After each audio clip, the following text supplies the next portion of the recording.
In 2025, the Federal Reserve asked American households how they were doing financially. Half said they were doing okay or living comfortably. That same year, credit card debt crossed $1.25 trillion for the first time in recorded history. Those two facts are not a contradiction. They are the whole story. Most people assume the lifestyles they see around them are being funded by income. A good salary, some discipline, maybe a promotion or two. That is the model most of us grew up with. But something shifted, quietly, over the last decade. And the gap between what people appear to earn and what is actually funding their lives has never been wider. So the question worth asking is not how they afford it. The question is what is actually paying for it when the income alone does not add up. Here is what this video is about. 3 specific mechanisms are propping up the American lifestyle right now, and most people can only see one of them. If you do not know what the other 2 are, you will keep measuring yourself against a standard that was never built on what you think it was. That comparison will cost you decisions. Quietly, over the years, it will cost you real money. My name is Alex, and if you have ever looked at your own finances and wondered why the math never seems to close, pay attention to this one, because the picture most people are comparing themselves to is not what it appears to be. I'm going to show you exactly where the money is actually coming from and what it is really costing the people who have it. Once you understand how the budget actually breaks down, you will stop competing against a number that was never real to begin with. And the place to start is the budget that does not add up. Most people think the problem is discipline. If they just tracked their spending more carefully, cut a few subscriptions, and stopped eating out so much, the numbers would finally work. Here is the uncomfortable part. For a lot of households, the math was never going to work. Not because of the lattes, because of the structure. Let me show you what I mean. Take a guy named Marcus. Project manager, mid-sized company, been at it for 12 years. He makes good money, saves consistently, and does not do anything particularly reckless with his finances. By every reasonable measure, Marcus is doing it right. And yet, at the end of most months, he finds himself wondering where it all went. Not in a reckless way, just in the quiet, nagging way that does not go away. His situation is not unusual. It is the median. The Atlanta Fed's Home Ownership Affordability Monitor now casts median household income at around $85,800 a year as of early this year. That works out to just over $7,150 a month before anything comes out. After federal income tax, FICA, and an average state tax load, the combined effective rate lands around 23.5%. That brings the monthly take-home down to approximately $5,470. $5,470. Hold that number, now subtract housing.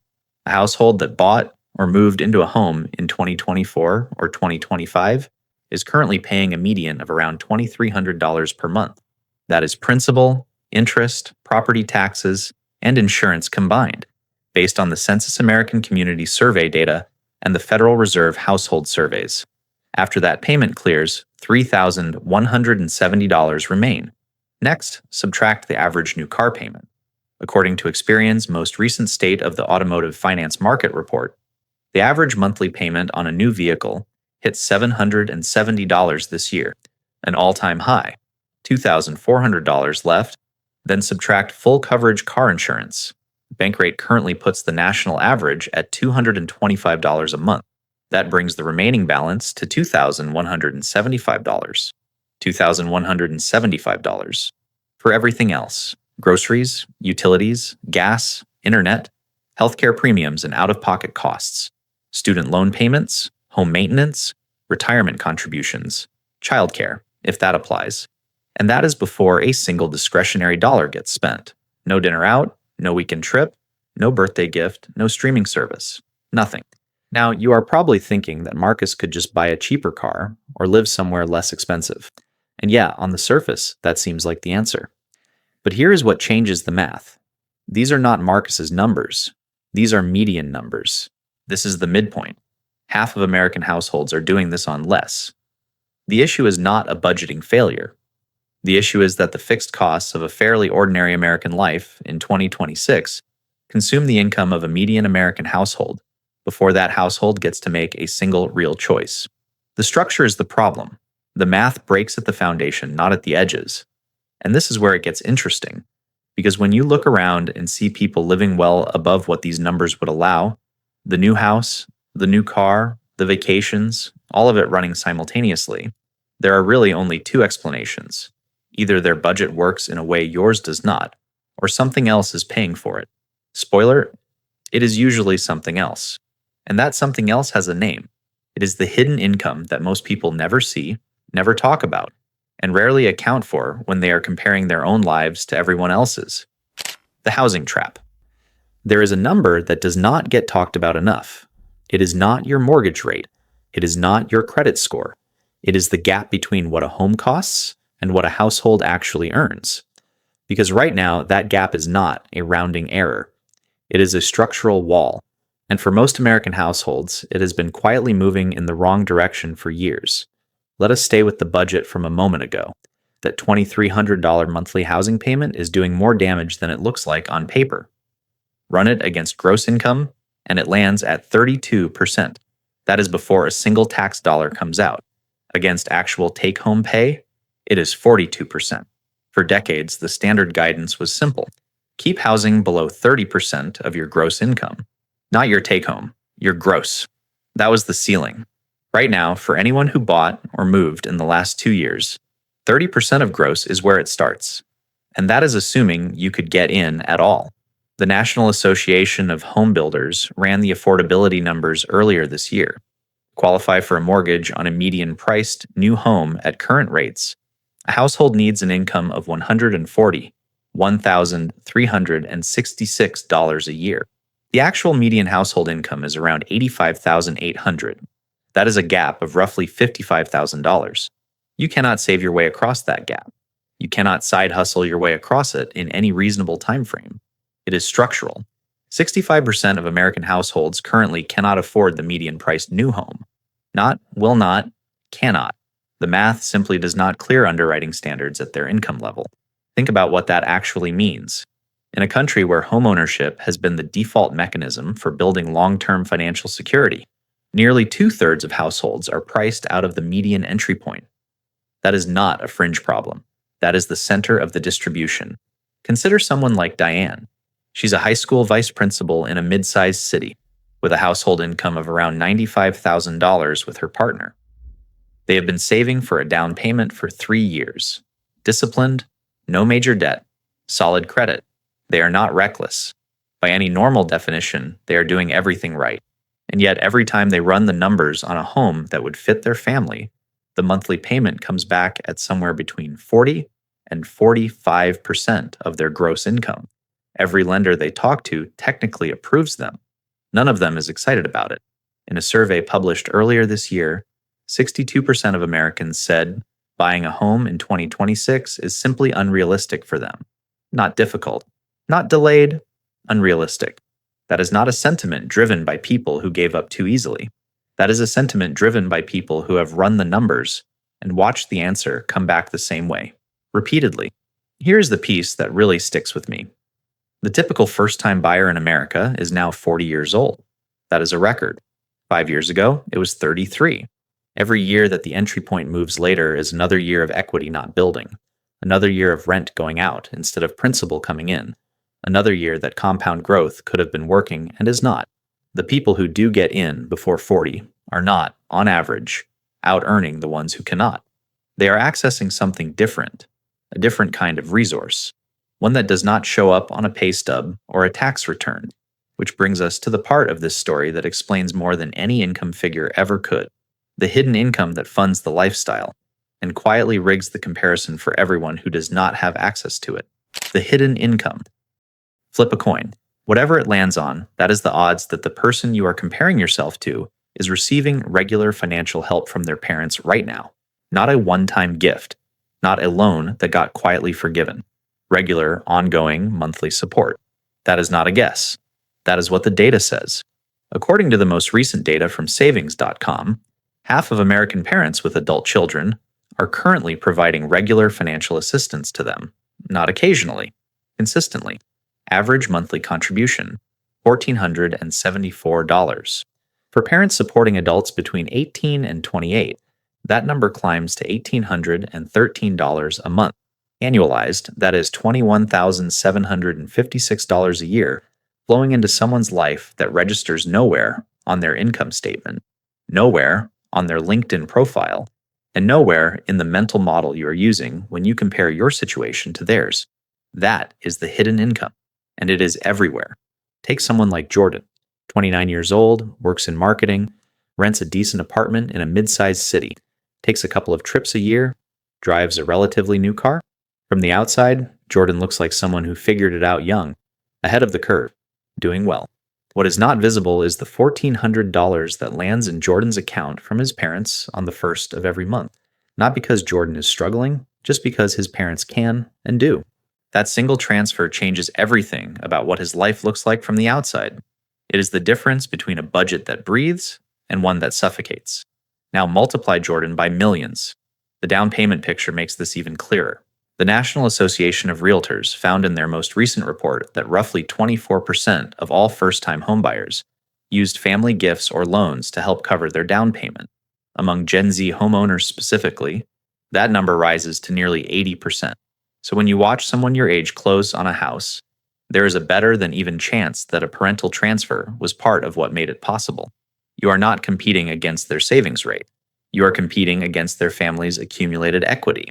And that is before you account for the channels that are even less visible.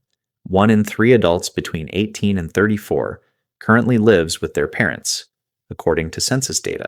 That arrangement can save someone anywhere from $1,200 to $3,000 a month in rent, depending on the city. That is money they are not spending, which means it is money they are accumulating, which means when they do enter the housing market or make a large financial move, they arrive with resources that look, from the outside, like the product of discipline and income. It is not. It is a subsidized runway. Then there are the quieter channels. A cell phone still on the family plan at 38. Health insurance through a parent's employer until the cutoff age. Groceries that get paid for during Sunday dinners and Venmo'd the rest of the week. A mortgage cosign that made the debt-to-income ratio work when it otherwise would not have. None of these show up anywhere. None of them registers in the comparison you're making when you look at someone else's life and wonder what you are missing. Here is the thing that I think gets overlooked in this conversation. This is not a moral failing on anyone's part. Parents helping their kids is not new, and it is not wrong. What is worth understanding is the scale of it and what it means for the standard you are measuring yourself against. But there is another side to this that rarely gets discussed, because that money has to come from somewhere. And the cost of what is flowing out is quietly reshaping the financial future of the people sending it. That cost on the other side is the part of the story worth paying very close attention to. The cost on the other side. Here is something that rarely makes it into this conversation. The money flowing into adult children's lives every month is not coming from a surplus. It is not coming from a separate account that was set aside for this purpose. For a lot of families, it is coming directly out of the retirement savings of the people sending it. And that trade-off is happening quietly, at scale, in ways that will not show up as a problem for another 10 or 15 years. Look at the numbers. Working parents who are currently supporting adult children contribute an average of $1,589 a month to their kids. In that same month, they put an average of $673 into their own retirement accounts. That is a ratio of 2.4 to 1. More than twice as much is going towards someone else's present as toward their own future. That is not a rounding difference. That is a reallocation of financial priority that compounds over time in a direction most people are not tracking. Think about what that actually means over a decade. $1,589 a month, redirected away from a retirement account that was earning 7% annually, is not just $1,589 lost. It is the growth on that money, and the growth on that growth disappearing from a future that is getting closer every year. The opportunity cost is high, and it is invisible, because the retirement account that should have grown does not announce itself. It just quietly stays smaller than it was supposed to be. Consider a couple like Paul and Sandra. Paul is a regional sales manager, and Sandra works part-time in healthcare administration. Between them, they make around $110,000 a year. They have been sending their son around $1,500 a month for the past 3 years to help him cover rent and expenses in a city where his entry-level salary does not stretch far enough. They do not think of it as a sacrifice. They think of it as what parents do. And they are right, in a sense. But what they have not fully calculated is that those 3 years of transfers represent over $54,000 that did not go into their retirement accounts during what are typically the highest earning, highest contribution years of a working life. The AARP surveyed adults over 45 last November. 75% of them reported financially supporting at least one adult child. Average annual contribution around $7,000. And here's the detail that stopped me when I read it. 53% of those adult children were described as capable of meeting their own basic needs with money left over. This is not emergency support. This is not a family in crisis. This is a structural subsidy that has become normalized, and it is running on borrowed time from retirement accounts that were never designed to fund two lives simultaneously. 9% of supporting parents have already pushed back their retirement date because of it. That number will grow. And here's the part worth sitting with. The lifestyle being subsidized is visible. It shows up in the apartment, the car, the travel, and the general appearance of someone who has figured things out. The retirement account being quietly drained to fund it is completely invisible. Nobody posts about that. Nobody compares themselves to that. So when there is no family support available, or when it runs out, something else has to fill the gap. And for tens of millions of American households, that something else is not savings. It is not an inheritance, it is credit. And the scale of what has been borrowed to keep the picture looking the way it does is the next thing worth understanding. When there's no family money, there's credit. There is a version of this story where the family money runs out, or was never there to begin with, and the lifestyle continues anyway. Same apartment, same car, same vacations showing up in the feed. If you have ever looked at someone and genuinely could not figure out how they were pulling it off, this is usually the explanation. Not a salary you are unaware of. Not a side business generating quite an income. A balance that keeps growing on a card that never gets paid off. Total American household debt hit $18.8 trillion in the first quarter of this year. That is a record, according to the Federal Reserve Bank of New York. To put that number in human terms, it has grown by $4.6 trillion since the end of 2019, just before the pandemic. That is not slow structural accumulation. That is a significant acceleration in borrowed money being used to fund current consumption. Credit card balances alone currently stand at $1.252 trillion. They are up 63% since early 2021, when pandemic-era savings briefly pushed balances down to $770 billion. That recovery did not last long. The average interest rate on a balance-carrying credit card account is currently 21.52%. At that rate, a balance that does not get paid off does not stay flat. It grows. Every month it is not cleared, it gets more expensive to carry. And nearly half of all credit card holders carried a balance for at least 1 month in the past year. This is not a fringe behavior. It is how a significant portion of the visible prosperity around you is being financed. The car picture tells the same story, just with bigger numbers. The average new car loan amount has reached $43,952 currently, an all-time high. The average monthly payment on a new vehicle is $770, also a record, and the average loan term is now 69.5 months. Nearly 6 years of payments on something that starts losing value the moment it leaves the lot, and keeps losing it every month those payments continue. Now here is the part that I find genuinely striking. Currently, 19% of all new car loans carry monthly payments above $1,000. That is almost 1 in 5. And here is the context that makes that number land differently. In early 2020, that share was 5%. It has nearly quadrupled in 5 years. Most of those loans are not for luxury vehicles either. According to Experian, nearly 3/4 of the loans with payments above $1,000 are on non-luxury models. Pickup trucks mostly. The Ford F-150, the Chevrolet Silverado, the Ram 1500. Practical vehicles, financed in ways that are anything but. Think about what a $1,000 monthly car payment means on a median income. It is nearly a fifth of gross monthly earnings before a single tax dollar comes out. It is nearly a quarter of take-home pay. And it is committed every month to something that is simultaneously declining in value and accumulating interest. Meet someone like Kevin. He is a warehouse logistics coordinator making around $62,000 a year. 2 years ago, he financed a new truck for $46,000 on a 72-month loan. His payment is $940 a month. He did not think of it as a financial decision so much as a practical one. He needed a reliable vehicle. The dealer told him the payment was manageable. And technically it is, in the same way that the budget we ran in the first section technically leaves $2,175 for everything else. Technically possible. Actually very tight. What no other tool can replicate is creating a present that looks funded when the underlying position is not. The truck is real. The apartment is real. The weekend trip was real. The financial foundation underneath all of it is a series of future income claims that have already been spent. And the picture that is created from the outside is indistinguishable from the picture created by someone who actually has the money. That distinction matters more than almost anything else when it comes to understanding what actual financial stability looks like. And what it looks like is probably not what you have been told. What actual financial stability looks like. Nobody posts about the paid-off car. Nobody shares a story about the vacation they did not take because the retirement account needed funding. There is no content being created around the household that quietly said no to the bigger mortgage and yes to the investment account instead.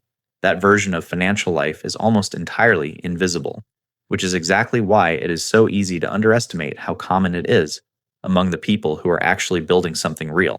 Strip away the debt, the parental transfers, and the credit card bridges, and what genuine financial stability looks like in practice is genuinely unimpressive on the surface. It is a 7-year-old car with no payment.